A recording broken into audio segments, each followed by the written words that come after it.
சும்மா என்ன அடி. ஹேய் சரவணா, என்னடா கண்டுக்காம போற? இல்லடா அப்படியே போன் பேசிக்கிட்டு. இருக்கட்டும் இருக்கட்டும். என்னடா ஒரே ஜாலியா? பின்ன வீட்டுல ஒரே சண்டை. தப்பா நினைச்சுக்காத, உன் தங்கச்சி அடிச்சுட்டு. என்ன அடிச்சிட்டியா? அடிச்சிட்டியாவா? அடின்னா அடி சாதாரண அடி இல்ல, சும்மா நொய்யி நொய்யின்னு. இன்னைக்கு என்னடான்னா என்னன்னு தான் கேட்டேன். கைய நோங்கிட்டா. நோங்கின கைய புடிச்சு ஒரு மடக்கி விட்டா ஒரு உத பொத்துன்னு போய் விழுந்தான்.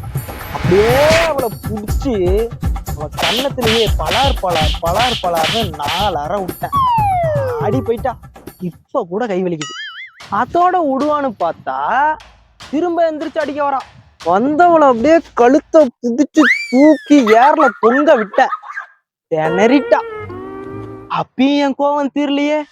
கடைசியா அவ முடிய பிடிச்சி ஆட்டு ஆட்டு ஆட்டு ஆட்டு ஆட்டு ஆட்டு ஆட்டு ஆட்டுன ஆட்டி அப்படின்னு சொன்னதுக்கு அப்புறம் தான் என் மனசே ஆச்சு. அடிச்சுட்டு அவ மூஞ்ச பாக்கணுமே.